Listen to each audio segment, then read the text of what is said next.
It's so empowering when you realize that even the smallest shifts in our daily lives can yield life-changing results. Today I'm sharing 10 small changes that I'm bringing with me into the new year that have truly improved my life. They've helped with improving my mental health, overcoming my perfectionism and procrastination, and with creating a life that I genuinely feel proud of. Telling others about our plans and dreams can be like opening a door for them to share their opinions, worries, and beliefs about our choices. And they may not do this intentionally, but if a friend of ours or a colleague or a family member reacts in a way that goes against our heart's desires, that can be disheartening, and it can lessen the confidence that we have in our intuitive pulls and our ability to go after what we want most. I found that keeping my dreams and even new creative ideas to myself helps me hold on to that raw vision or idea that came to me instead of letting myself be influenced by others to change my direction or my approach. As a people pleaser, setting this one boundary was a very, very simple and small shift that has significantly improved my life. Studies have shown that we can have strong emotional connections and expectations with a specific place, especially if we experience the same situation or emotions in that space more than once. Our immediate physical surroundings can greatly affect our mood, our well-being, and the cool thing is that we do have some control over our physical space. We can change the way our mind perceives an area that we tend to feel stressed in by making very small changes like organizing and decluttering the area, or bringing in items that bring us joy or that make it feel more cozy. I found that something as simple as opening a window and letting fresh air in does wonders for changing the energy and feeling of a space. So think about what place in your life tends to make you feel the most stressed. Maybe you work from home like me and it's your desk. Think about simple ways that you can change that physical space to help it feel more comfortable to be in. I like to think of this next small change as living by the Bob Ross mantra. We don't make mistakes, just happy little accidents.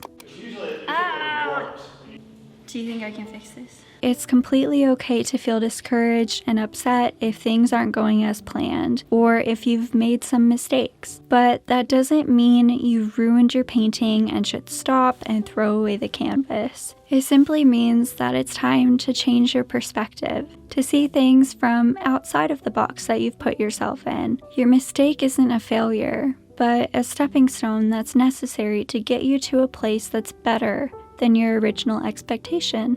It's a happy little accident. Whenever I'm stressed, burnt out, or procrastinating, I've found that one of the most impactful things that I can do is to take an honest look at my workflow, the systems that I use, and how I'm managing my time. Looking at your schedule and workflow, are there any parts of it that feel really draining to you that you can adjust or get rid of completely? For example, I used to feel that in order to overcome my perfectionism and procrastination, I had to use the time blocking method to increase my productivity, when in reality, seeing a full calendar made it even more difficult to get work done and stay focused for me. It honestly just made me feel more stressed. So I moved my workflow to a new platform, one that feels more calming to use and that I actually feel excited to keep up with. And instead of having a to-do list that's 10 items long, I simply think up 1 to 3 things each day that I need to focus on, rather than trying to pack my day full of things to get done and feeling disappointed with myself when I can't get to everything.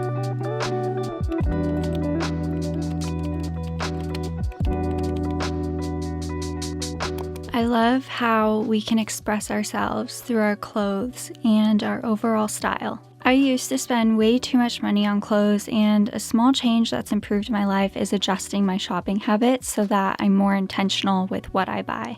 Over the last 3 years or so, I've been slowly curating a wardrobe that I feel is an expression of who I truly am, and only adding in pieces that I actually feel comfortable wearing. Something small that you can do is go through what you currently own and declutter what no longer feels like a true expression of who you are, what no longer feels comfortable, and anything that you don't enjoy wearing anymore. I don't shop often, but when I do, something that's important to me is finding quality pieces that are going to last for a long time. I quickly want to say thank you to 𝐂𝐬𝐧𝐭𝐲 for sending me 2 phenomenal high-quality basic white t-shirts. I've struggled with finding the perfect white t-shirt to bring into my wardrobe. I could not for the life of me find one that wasn't see-through, that wasn't too tight around the armpits because I do sweat a lot, and that wasn't too boxy. These 2 𝐂𝐬𝐧𝐭𝐲 t-shirts check off everything that I was looking for. This first one that I'm putting on is the slim fit cropped tomboy tee, and then I wore their classic fit almost Friday tee to the pottery studio. These shirts are also so incredibly soft, they're wrinkle resistant, and I love how versatile they are. 𝐂𝐬𝐧𝐭𝐲 created a code for this community to get 15% off their entire site in case you're also looking for some basic t-shirts to bring into your closet or to gift to a loved one.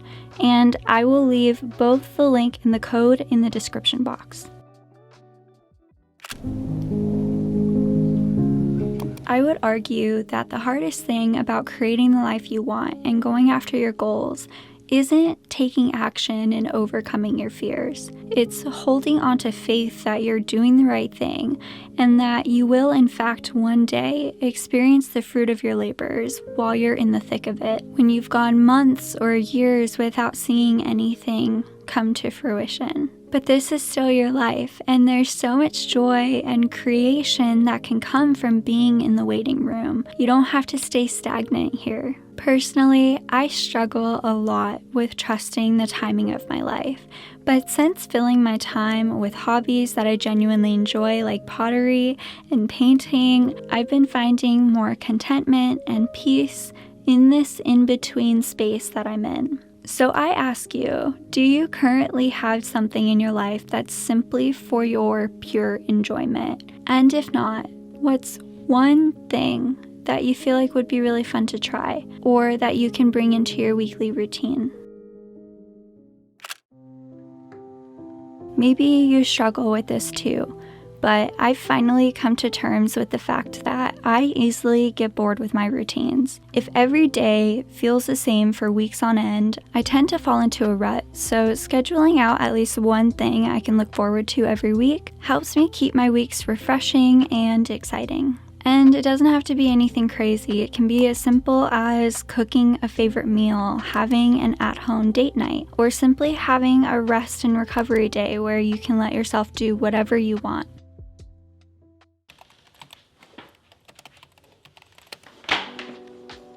I originally came up with this idea to create an escape corner because I was struggling to maintain my meditation habit, and I needed a way to make it easy for me to build it back up again. And then I quickly realized how much I loved having an easily accessible space to help me process my emotions, tune in, self-soothe, and de-stress. I recently shared that I went through an anxiety spiral at the beginning of October, and this has been one of the small changes I could make to help prioritize and improve my mental wellness. If you have a space in your home being unused, I encourage you to try creating your own version of an escape corner to help you recenter when you feel off balance.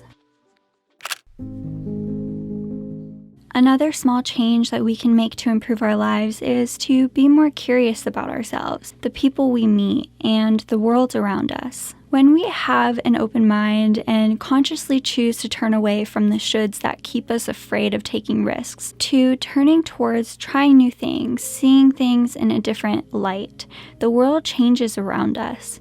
We see things from a new perspective, and we learn so much more about ourselves and other people. It can even make the impossible feel attainable. because we remove any expectations, biases, or standards that we've had in place. I started bringing curiosity into my life by respectfully asking more questions, following my intuition in spite of my fears, not judging a book by its cover, letting myself be a beginner, seeking out new concepts and pursuits as often as I can, and healing the side of me that's a people pleaser so that my creativity can thrive. Self-affirmation is such a simple yet powerful habit that can help us show up for ourselves in spite of what we believe we are capable of. I used to really struggle with the idea of taking up space, speaking up, sharing my opinions and creations with the people around me. I grew up being the shy and quiet girl that was terrified of saying the wrong thing or doing the wrong thing, so I shrunk myself down to being a go with the status quo kind of gal. Cultivating the habit of self-affirmation, making my brain believe that I can literally accomplish anything I set my mind to exactly the way that I am, that I don't have to change anything about myself, that I can just simply go after it, makes taking the first step to overcoming my fears feel actually possible. Like I can create YouTube videos, that I can create a life that's fulfilling to me. We are all inherently worthy. You are inherently worthy. Exactly as you are. You don't need to prove anything. You don't need to bring anything new into your life or change yourself in any way. You are deserving of love, of appreciation, and of creating a life that feels really good to you. I truly hope one of these small changes to improve your life has resonated with you, and I seriously cannot wait to spend more time with you in the next video.